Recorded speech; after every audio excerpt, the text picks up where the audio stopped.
Hi, and welcome back to the New York Virtual Photo Salon. I'm LaVon Hall, your host for this event. Thank you everyone for tuning in last time. If you haven't seen any of our awesome speakers yet, be sure to click on the links in the description. It is with great pleasure to have Sherri Littlefield on tonight's episode. She's a very talented photographer and curator and just a great person to be around. So please help us get the word out by liking and subscribing to this channel and leave us comments while you're at it. Now sit back and enjoy the show. Thanks for watching. Hello, everyone. I hope you're doing well. My name is Sherri Littlefield, and I'm excited to talk to you a little bit about my work tonight. Before we get started, I would first and foremost like to thank LaVon Hall. LaVon has been a great supporter of the photo community for as long as I can remember. She's kind and encouraging, and I'm happy to know her. I've been in the audience for many of the New York photo salons, and I always come away feeling refreshed and inspired. Thank you for sharing this platform with me tonight. People know me from the photography field. I've been the director of a couple photo galleries, and I do a lot of curatorial work. People are, however, surprised when they find out that I'm a photographer myself. They're surprised that I create and exhibit somewhat regularly.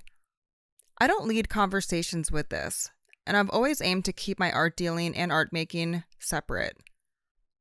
I've never made an attempt at gallery representation or sales. For me, photography is a tool that I use for documentation. I capture memories and the world around me. I think there is beauty in everything. Even after a bad day, I think about how privileged I am and how my bad day could be another person's dream day. I'm blessed to have a job.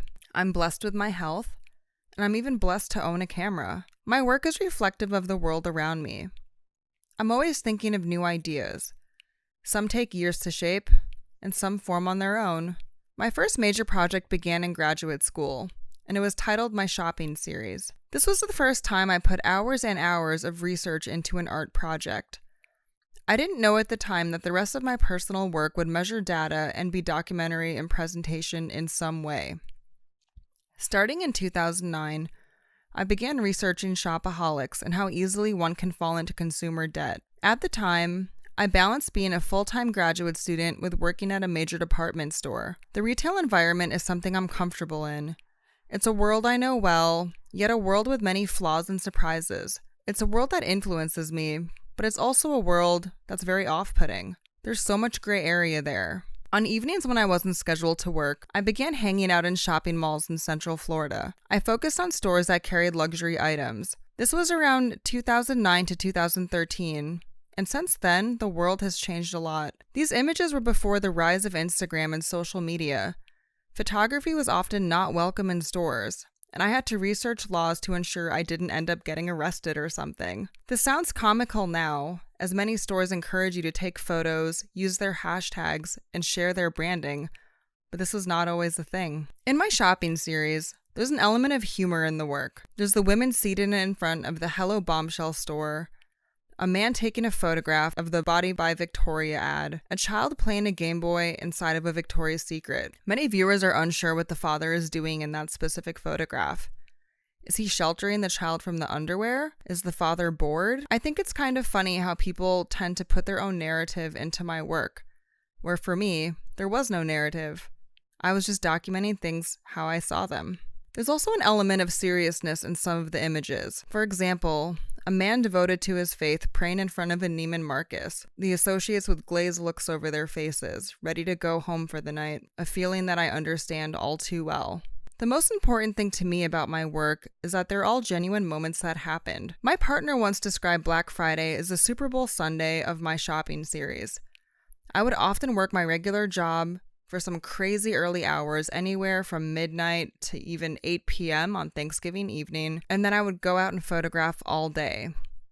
Black Friday used to be a day that would last 24 hours for me, both as a retail employee and as a photographer. When I was an undergrad, I had a professor who often asked, "Where's the conflict?" He felt there had to be a push and pull to everything fine art, and if there wasn't, it simply wasn't fine art. I'm not a serious person, and it would be disingenuous for me to create overtly serious work. I aim to include humor into my art, which is something that comes natural. After I graduated with my MFA, I moved to Atlanta, Georgia. There were larger shopping malls, more money being spent, and more inspiration. My Swipe series was the first series where I did not have to answer to professors. It was a challenging series, but I was able to return to shopping malls because I made large credit cards that represented consumer debt. I made a variety of cards for stores that Americans were facing major debt in. The larger the card, the more Americans had debt with. Part of this series was my interest in new technology, working with a laser cutter that was just brought into the college I was working at. With this series and my shopping series, people often asked what side I was on. I often don't have a side. I'm just documenting things how I see it. With the large credit cards, I would print out a story on the back about consumer debt and post it around areas in shopping malls. This is a series I wish I would have documented more, but being young and out of college, I was worried about getting in trouble, so I kept my distance from the project. My audience often asks what photographers have inspired me. As I mentioned earlier, inspiration is all around me, but if I had to reference some of my favorite image makers, they're all over the map for various reasons. I'd say G. Bourdon, Henry Cartier-Bresson, Lissa Rivera, and Chris Graves. My work looks nothing like any of theirs visually, and they're all very different in style and concept. I admire G's strange and bold imagery, which is unusual for fashion advertisements at the time. When doing street photography, I relate to the unexpected notion of Cartier-Bresson's decisive moment theory. I also strive to make important social commentary through images in the way Chris Graves and Lissa Rivera do. About 10 years ago, I decided to document some of the items that I had owned and reflect on what they meant to me. In my Use series, I photographed every single cosmetic item that I owned. I did this in a variety of ways. I had a large collage which ended up being the final piece that had been exhibited, but I also photographed each cosmetic item individually in a large format. I can look through these items and see lipsticks and eyeshadows that I once wore, and I associate specific memories with them. I decided to revisit this project 5 years later when I was in a very different stage in life.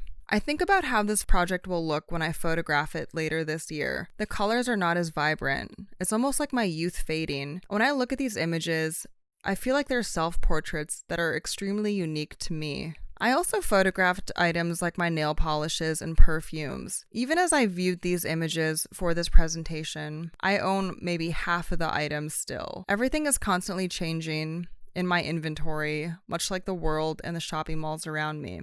After revisiting Used in 2015, I began to photograph more of what I already owned. In retrospect, I was inspired by work I had enjoyed around me as a gallery director. I began photographing shoes that I had owned, as I am a shoe lover. I decided to collage them together and sort of see what I could come up with if it was some kind of record of things that I had owned. Around this time, my favorite designer, Kate Spade, had passed away. At the time of her death, I want to acknowledge that she wasn't involved with the company bearing her name, but she inspired and paved the way for so many women. When she first began designing, the items she had were strange, boxy, kitschy, but she wasn't afraid to be different and feminine.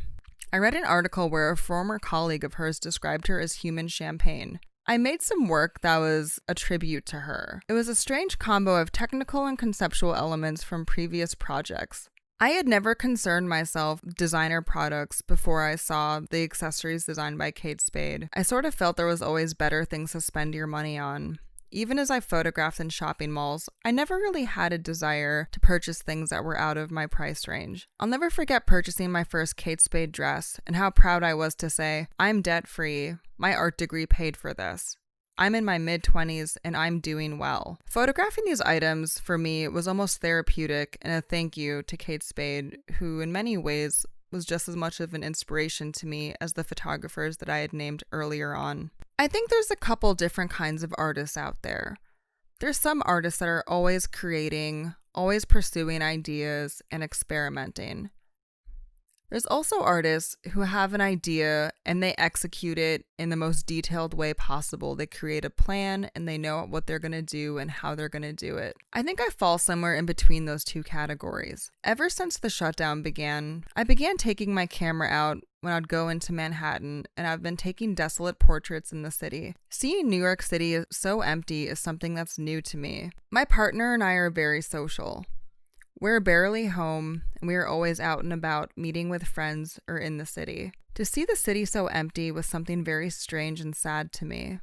These photographs are an ongoing project that will hopefully end when there's a cure or a large decline in the coronavirus cases. For a moment, I'm going to revisit an image from my shopping series. I totally acknowledge that this is a bad image. It was extremely underexposed, it's not straight, and no amount of Photoshop can fix it. The most important thing for me is that it's a great moment. It's an abandoned baby in the middle of a shoe store. There's shoes everywhere. The baby is holding a shoe, and the parents were nowhere to be found. With this in mind, I'm going to discuss my latest series, which is the Calling Men series. Continuing with my interest in technology, I acquired a pair of sunglasses that took photos and videos. While I had thought of making a series of men catcalling me on the street, it didn't really click until a year after I had glasses like this that I could pursue a project with this technology. One day, a man catcalled me, and I turned around and took his portrait. The series started after that image. Much like previous series, I was again asked to pick a side. I blur the faces in this work because I believe people can change. I don't know the background of these men catcalling me, but I hope that their future is a little brighter than the things that they say to women on the street. As technology advanced, so did my comfort level of executing this project. Every woman I know has been catcalled on the street at one point in her life. As a woman approaching her mid-30s today, I still experience inappropriate behavior from random men on the street who feel a need to call out to me, regardless of what I'm wearing, doing, or who I'm with. I've had unwelcome comments about my looks, body, race, and husband shouted toward me. Visually, these are not good images. They're low res, they're pixelated, and I blur the faces. I'll never knowingly post images of a homeless or mentally ill person calling out because there's larger issues at hand and it's not my place to further exploit that. I never put myself in danger with these images, and I always exercise caution in my decision making of whether or not I take a portrait. I plan to end this series when I reach 100 men. So what's next for me? In keeping up with my documentary work, I may begin scanning face masks that I wear every day. At the end of the day, when I take off my masks, there's makeup on it, oil from my face, and all kinds of residue that is, again, unique to me, sort of like my You series. If I had to give advice out to artists, I would say to be flexible and always explore. There's opportunity everywhere. Pursue your ideas and learn from failures. Use your skills to help others if you can. Life is too short to only dream. Thank you for listening. Have a great night. Wow, Sherri, I've learned so much about your creative side and thought process, and of course, enjoyed your colorful images. So, our audience, if you feel the same way, please give it a thumbs up, leave comments, and subscribe to see our upcoming artists. Thank you all for tuning in, and the New York Virtual Photo Salon Committee. I'm Lavon Hall, and we'll see you soon.